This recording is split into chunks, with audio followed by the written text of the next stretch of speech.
누가복음 9장 18절에서 27절 말씀 한 절씩 교독하겠습니다. 예수께서 따로 기도하실 때에 제자들이 주와 함께 있더니 물어 이르시되 무리가 나를 누구라고 하느냐?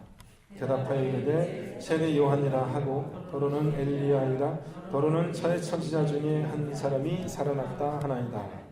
예수께서 이르시되 너희는 나를 누구라 하느냐? 베드로가 대답하여 이르되 하나님의 그리스도 신이다 하니 경고하사 이 말을 아무에게도 이르지 말라 명하시고 이르시되 인자가 많은 고난을 받고 장로들과 대제사장들과 서기관들에게 버림받아 죽임을 당하고 제3일에 살아나야 하리라 하시고 또 무리에게 이르시되 아무든지 나를 따라오려거든 자기를 부인하고 날마다 제 십자가를 지고 나를 따를 것이니라. 누구든지 제 목숨을 구원하고자 하면 잃을 것이요 누구든지 나를 위하여 제 목숨을 잃으면 구원하리라. 사람이 만일 온 천하를 얻고도 자기를 잃든지 빼앗기든지 하면 무엇이 유익하리요? 누구든지 나와 내 말을 부끄러워하면 인자도 자기와 아버지와 거룩한 천사들의 영광으로 올 때에 그 사람을 부끄러워하리라. 내가 참으로 너희에게 이르노니 여기 서 있는 사람 중에 죽기 전에 하나님의 나라를 볼 자들도 있느니라. 아멘. 말씀의 제목 나를 누구라 하느냐라는 제목으로 말씀 증거합니다. 나를 누구라 하느냐. 예수님의 사역의 전환기입니다. 지금까지는 갈릴리 지방을 중심으로 예수님이 사역을 펼쳤다면 이제 9장 이후로는 이제 갈릴리 고향을 떠나서 예루살렘으로 여행을 하게 되고요. 사역의 중심을 이제 예루살렘으로 옮기는 그런 전환의 국면이 오늘 본문 말씀의 내용입니다. 배경입니다. 또 사역의 내용면으로 봤을 때 지금까지는 천국 복음을 가르치시고 선포하시고 또 병든 자를 고치시는 사역을 중심으로 했다면 이제 앞으로 예수님의 사역은 그런 어떤 영광스러운 모습보다는 장로들과 대제사장들과 종교 지도자들에게 잡혀서 고난을 당하시고 이제 십자가에 죽으시는 그런 사역으로 전환되는 그런 시점이 지금 본문의 배경입니다. 자, 이런 중요한 시점에 예수님은 대중을 상대로 한 사역을 잠시 멈추시고 오늘 본문 말씀에 보면은 따로 기도하실 때에 이렇게 되어 있습니다. 예수님께서는 의도적으로 지금은 내가 이제 사역을 하는 것도 바쁘지만은 그것이 중요한 것이 아니라 지금은 내가 이 제자들과 함께 따로 한적한 곳에서 잠시 좀 조용한 시간을 가져야 되겠다라는 그런 의도적인 쉼을 가지고 있습니다.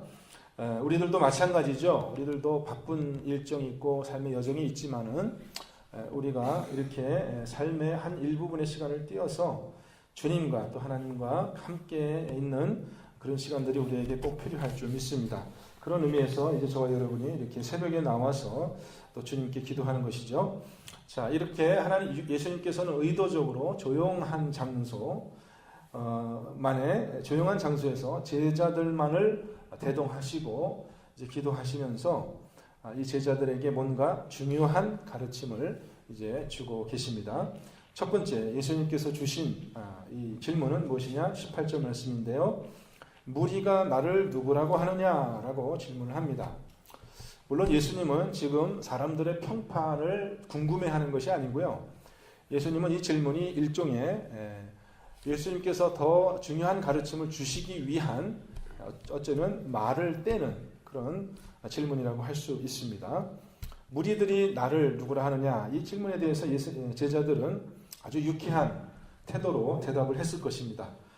그들은 너나 할 것 없이 흥분해서 대답하기를 어떤 이는 세례 요한이라고 합니다. 세례 요한은 이미 죽었지 않습니까? 그래서 헤롯 왕도 예수 그리스도를 보며 예수 그리스도의 사역을 보면서 이는 세례 요한이 다시 살아난 것이 아니냐라고 그렇게 질문했던 내용이 누가복음 우리 앞장에 나오고요. 또 어떤 사람들은 엘리야라고 합니다. 여러분, 엘리야가 누굽니까? 엘리야는 이스라엘의 수많은 선지자들 중에서도 가장 명성이 뛰어난, 어떻게 보면 선지자의 제일 대장격이라고 할 수 있는 그런 엘리야에 비교하기도 하고요. 더러는 옛 선지자 중에 한 사람이 살아났다 하더이다. 이렇게 이제 사람들이 하는 말을 전합니다. 제자들이 전해요.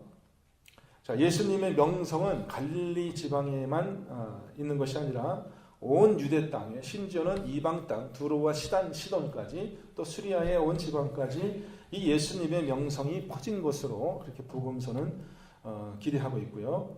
자, 그러면 이 사람들이 지금 예수님에 대해서 가지고 있는 생각은 두 가지인데, 하나는 이 예수님이 선지자 중에서도 가장 위대한 선지자쯤 되는 분이다. 예수님을 선지자로 인정하는 그런 분위기가 있었습니다.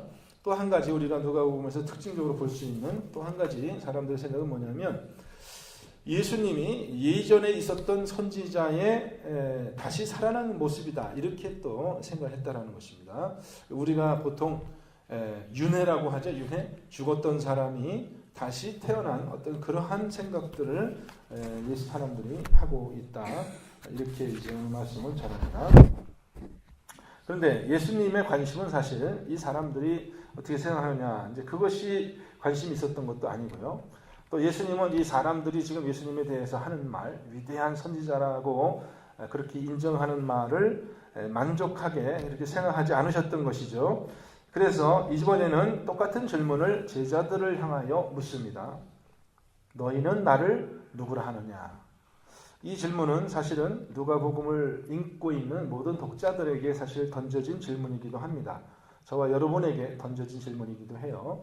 누가가 이 복음서의 이 질문을 핵심적으로 지금 기록해 놨기 때문에 복음서를 따라 읽는 저와 여러분들은, 독자들은 정말 이 예수님이 누구신가 라는 질문을 하지 않을 수밖에 없는 것이고요. 사실 이 질문이 우리의 신앙에서 어찌 보면 가장 중요한 질문이라고 할 수 있습니다. 우리는 예수 그리스도를 누구라고 그렇게 믿고 따르는가? 이것이 사실 우리 신앙의 중요한 부분이죠. 자, 베드로가 우리를 대답하여서 대답을 합니다. 여러분이 잘 아시는 대답인데 20절 말씀 우리 한번 같이 다시 한번 20절 말씀 읽겠습니다.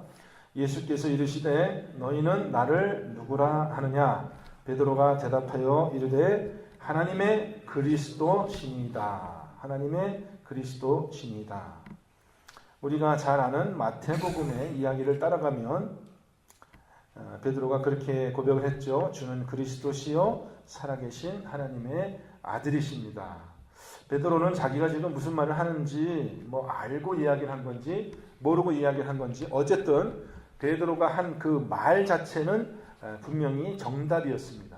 그래서 마태복음에 보면은 예수님께서 베드로의 답을 인정하시고 칭찬하시는 말씀을 하시죠. 이렇게 되어 있습니다. 예수께서 대답하여 이르시되 바요나 시몬아 내가 복이 있도다. 이를 내게 알게 한 이는 혈육이 아니요 하늘에 계신 내 아버지시니라. 이렇게 베드로의 답을 인정해 주세요. 그럼 베드로는 도대체 마음속에 어떤 뜻으로 어떤 생각을 가지고 이렇게 대답을 했을까요? 주님은 그리스도십니다. 하나님의 그리스도십니다. 하나님의 아들이십니다. 자, 이 말을 문자 그대로 우리가 해석을 하자면 유대인의 관점에서 이 그리스도라는 말은 물론 유대의 말로 메시아죠. 어떤 사람이냐? 다윗의 후손일 것이고요. 지금 베드로는 하나님의 아들이다라고 얘기를 했지만 사실 이스라엘 사람들이 생각하고 있는 그 메시아는 결코 하나님은 아니었습니다. 하나님이라는 존재는 아니었어요. 그런 사람일 것이고 하늘로부터 이 땅에 보내심을 받은 그런 다윗의 후손으로 태어나실 그런 분이라는 것이죠. 그래서 이제 이 땅에 이스라엘 나라를 다시 회복할 그런 제사장이며 동시에 왕인 그런 정치적인 지도자와 종교적인 그런 지도자의 역할을 겸비한 그런 인물로 이제 유대인들은 메시아를 기다리고 있었을 것입니다. 그래서 베드로의 신앙 고백은 말로서는, 표현으로서는 참 정확한 것이지만 그 의미는 오해될 소지가 많이 있었다라는 것입니다. 21절에서 예수님이 이제 이 대답을 만족하게 생각하시면서도 동시에 21절에 보면 경고의 말씀을 하시기를 이 말을 아무에게도 이르지 말라 이렇게 명하셨다는 겁니다. 아니 왜 이 말을 아무에게도 말하지 말라고 했어요? 아니 예수님이 하나님의 그리스도인 것을 선포하고 많은 사람들한테 전파해야 될 그런 사명, 그런 중요한 내용이 아닌가요? 왜 예수님은 아무에게도 이 말을 하지 말라고 제자들에게 경고하셨을까요? 자, 보십시오. 지금 대중들은, 사람들은 예수님을 선지자라 그렇게 알고 있었고, 제자들 베드로는 신앙 고백을 통해서 아니다, 예수님이 선지자가 아니라 그보다 더 높은 메시아, 하나님의 그리스도이다 이렇게 고백을 했습니다. 그러니까 이 사람들이 기대했던 예수님의 그 모습과 제자들이 알고 있었던 그 모습 사이에 어떤 차이가 있었던 것처럼, 그것처럼 제자들이 고백한 예수 그리스도와 또 예수님 자신이 당신에 대해서 알고 있는 그 그리스도의 사명 사이에는 여전히 또 큰 차이가 있었다라는 것입니다. 그래서 잘못 이 예수님의 그리스도 되심을 잘못 제자들에게 전파했을 때 오히려 대중들에게 큰 오해가 생길 수도 있었다. 그런 것들을 염려했을 것입니다. 이 그리스도라, 메시아라는 말은 그 당시 쉽게 아무에게나 해서는 안 되는 그런 말이었어요.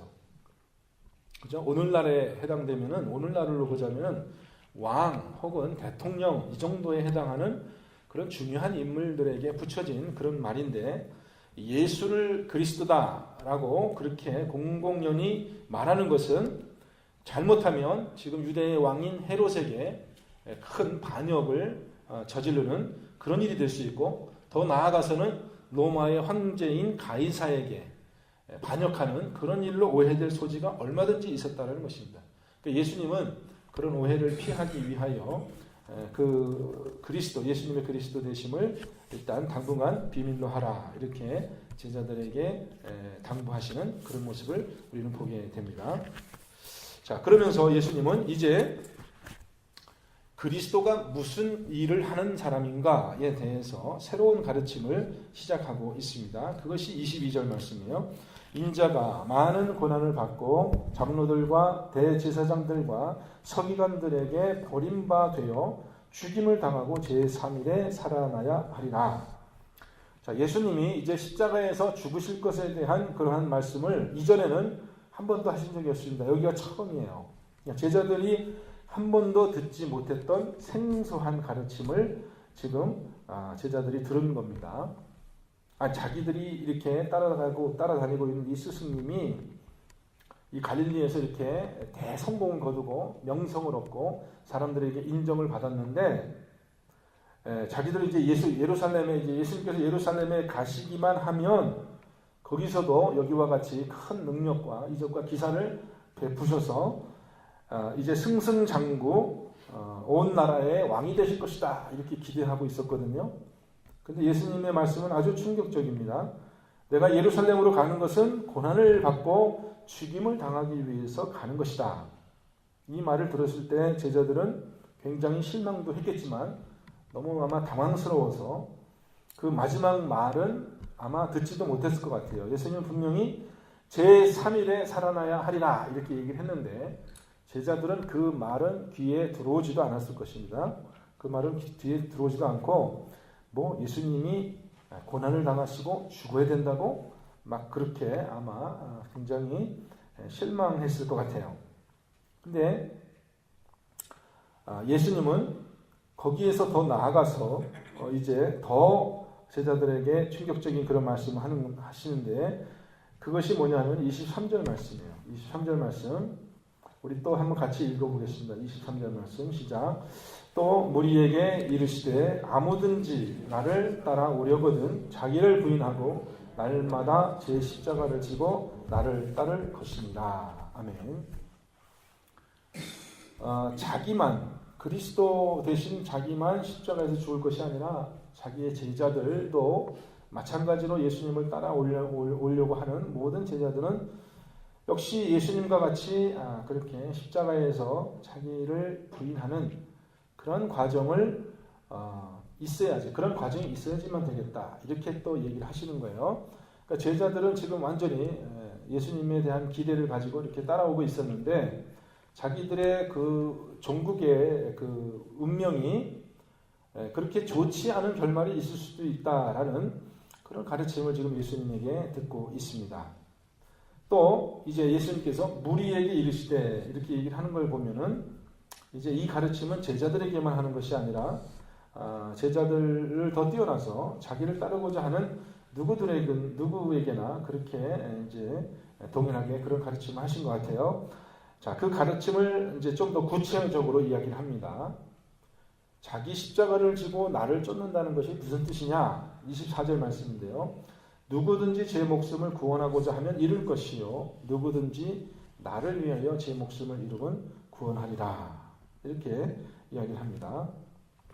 결국 예수님이 제자들을 지금 조용한 곳으로 끌고 와서 비밀스럽게 지금 제자들에게 가르쳐 주고 싶은 내용이 바로 이것이었습니다. 예수님의 그리스도 되심을 고백하는 그 신앙 고백, 그 다음에 제자의 삶을 살기 위해서 어떻게 살아가야 하는가를 가르치시기 위해서 지금 이 조용한 곳으로 이렇게 오셨던 것이죠. 자, 예수님께서 이 가르치신 이 내용이 우리가 잘 알고 있는 어떤 사람의 말과도 닮아 있는데, 여러분 임진왜란의 영웅 이순신 장군이 일전을 앞두고 부하들에게 한 그런 유명한 연설이 있죠. 그 뭐라고 얘기했어요? 이순신 장군이 부하들에게 전쟁에 앞서서 살고자 하는 자는 반드시 죽을 것이요 죽고자 하는 자는 살리라. 이제 이렇게 부하들을 독려하는 그런 연설을 하고 승전한 것을 우리가 이야기 통해서 알고 있는데요. 예수님께서는 이순신 장군보다 1600년 앞서 살았던 분이에요. 그렇게 큰 시차를 두고 살았던 분이신데, 그런데 그 예수님께서 자기를 따르는 제자들에게 하신 말씀이 누구든지 제 목숨을 구원하면 잃을 것이요 누구든지 나를 위하여 제 목숨을 잃으면 구원하리라. 어떻게 보면 같은 원리가 이렇게 포함되어 있습니다.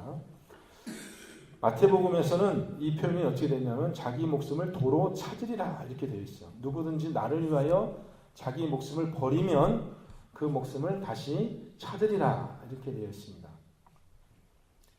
같은 맥락의 말씀 26절 말씀인데요. 같은 맥락입니다. 26절 누구든지 나와 내 말을 부끄러워하면 인자도 자기와 아버지와 거룩한 천사들의 영광으로 올 때에 그 사람을 부끄러워하리라.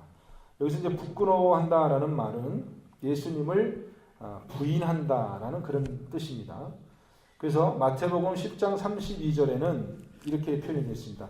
누구든지 사람 앞에서 나를 시인하면 나도 하늘에 계신 내 아버지 앞에서 그를 시인할 것이요. 자, 이 말씀을 뒤집으면 누구든지 사람 앞에서 나를 부끄러워하면, 나를 부인하면 나도 하나님 아버지와 천사들 앞에서 나도 그 사람을 부끄러워하겠다. 나도 그 사람을 부인하겠다. 이제 이렇게 예수님 말씀하신 거죠. 자, 예수님의 제자라면 반드시 거쳐가야 되는 것이 뭐냐? 예수님처럼 예수님이 가셨던 그 길을 따라서 십자가를 시인하고 기꺼이 자기의 목숨을 주님을 위하여 거기에 내어놓는 그런 길을 가는 것이, 그것이 참된 예수님의 제자들의 도다. 이렇게 이야기를 합니다. 자, 이러한 제자도와 관련해서 마지막으로 27절에 보면은 예수님께서 한 가지 신비로운 말씀을 하시는데, 내가 참으로 너희에게 이르노니 여기 서 있는 사람 중에 죽기 전에 하나님의 나라를 볼 자들도 있느니라. 자, 죽기 전에 하나님의 나라를 보겠다. 그러니까 예수 그리스도를 시인하고 예수님의 참된 제자가 되어서 자기를 부인하고 십자가의 길을 쫓아가는 그 사람에게 궁극적으로 하나님께서 주시는 그 상은 하나님의 나라라는 것이죠. 근데 어떻게 여기 서 있는 사람이 죽기 전에 살아있는 동안에 어떻게 하나님의 나라를 볼 수 있겠습니까? 자, 그렇다면 여기서 하나님의 나라를 본다라는 것이 무슨 뜻인지를 우리가 이제 좀 생각을 해봐야 되겠죠. 만약 우리가 하나님의 나라를 본다라는 그 말을 예수님께서 이제 궁극적으로 최후의 심판자로 이 땅에 오셔서 모든 사람을 심판하는 그 하나님의 온전한 나라가 임하는 것으로 생각한다면, 그러면 좀 이 말 이해하기가 조금 어렵습니다. 여기 서 있는 자들, 제자들 중에서 죽기 전에 살아있는 채로 하나님의 나라를 본다는 것을 그런 의미로 해석하면 마치 예수님께서 부활하셨다가 승천하시고 다시 오시는 그 모든 과정이 이 제자들이 살아있는 생전에 있었던 것처럼 우리가 오해할 수가 있으니까요. 그러면 이 제자들이 어떻게 죽기 전에 하나님의 나라를 볼 수 있다라는 것입니까? 우리가 이제 내일 본문이죠. 내일 본문이 바로 예수님의 변화산 사건이에요. 예수님의 변화산 사건에서 우리가 보게 되는 것은 뭐냐면 예수님이 자기가 사랑하는 특별한 세 제자를 데리고 산에 오르셔서 영광스러운 모습으로 변화하시고 또 그 산 위에 엘리야와 모세가 함께 나타난 것을 우리는 보게 되는데요. 자, 하나님의 나라가 여기 서 있는 자들 중에 죽기 전에 하나님의 나라를 본다는 것을 바로 이 변화산의 사건으로 생각한다면 여기 서 있는 모든 사람이 아니라 그 중에 세 사람 야고보와 요한과 베드로가 변화산에서 주님의 영광을 본 것, 그것을 우리는 하나님의 나라를 본 것으로 또 해석할 수도 있겠습니다. 또 다른 해석은 예수님의 부활 사건이죠. 여기 서 있는 너희 중에 몇 사람은 죽지 않고 예수 그리스도의 그 부활을 보게 될 것이다. 예수님께서 나중에 제자들이 예수님의 부활을 목도하게 되죠. 우리가 그렇게 이제 해석할 수도 있을 것 같습니다. 근데 중요한 것은 예수 그리스도를 시인하고 예수 그리스도를 따라가는 그 제자들에게 궁극적으로 하나님의 나라, 하나님의 영광을 목도할 수 있는 그런 상이 있다라는 것입니다. 그런데 그 길을 가기 위해서, 그 하나님의 영광에 도달하기 위해서 먼저 우리가 거쳐가야 되는 것은 자기를 부인하고 또 자기의 목숨까지 십자가에 내어놓는 그런 제자의 삶을 그렇게 하나님께서 우리에게 요구하신다는 것이죠. 자, 예수님의 삶 자체가 그랬던 것처럼 예수님이 메시아로 그리스도로 이 땅에 오셨지만 그분이 십자가로 가셔야 됐던 것처럼 우리 제자들의 삶도 하나님의 영광을 찾는 그런 위대한 삶이지만, 그렇지만 우리의 삶 속에 고난과 또 자기 부인의 삶이 계속적으로 나타나지 않으면 우리가 그 하나님의 영광에 도달할 수 없다라는 중대한 가르침을 받습니다. 자, 이것은 예수님께서 제자들을 따로 한적한 곳에 데리고 가셔서 은밀하게 그들의 심령 속에 확신으로 가르쳐주고 싶었던 그러한 내용이었다는 것입니다. 그래서 저와 여러분도 오늘 정말 이 말씀을 따라서 내 안에 사는 것이 그리스도시다. 나는 죽었다. 그리스도와 함께 죽었다라는 이 믿음의 고백을 확실히 하는 그런 오늘 한 날이 되시기를 바라고요. 제자들이 받는 그 하나님 나라의 상을 모든 성도들께서 받아 누리는 그런 복된 한 날이 되시기를 주님의 이름으로 축원드립니다. 함께 기도하겠습니다. 주님, 우리가 찾고 우리가 바라는 그 하나님의 나라는 바로 이곳에 이 십자가를 시인하는 제자의 삶 속에 있다. 우리가 가르침을 받았습니다. 하나님, 오늘 우리 하루의 삶 속에서 정말 내 안에 자기의 부인이 있게 하여 주시며 또 예수 그리스도께서 내 안에 사는 그 참된 영광, 하나님의 나라가 임하기를 간절히 소원합니다. 하나님, 하나님께서 우리에게 주신 복된 한 날, 이 좋은 시절을 저희들이 낭비하지 않고 하나님의 나라와 속에 영광스러운 모습 속에 살 수 있도록 하나님 우리를 도우시고 긍휼히 여겨주시기를 간청합니다. 오늘 하루의 삶 가운데 하나님의 영광만이 드러나기를 간절히 소원하며 예수 그리스도 이름으로 기도하옵나이다. 아멘.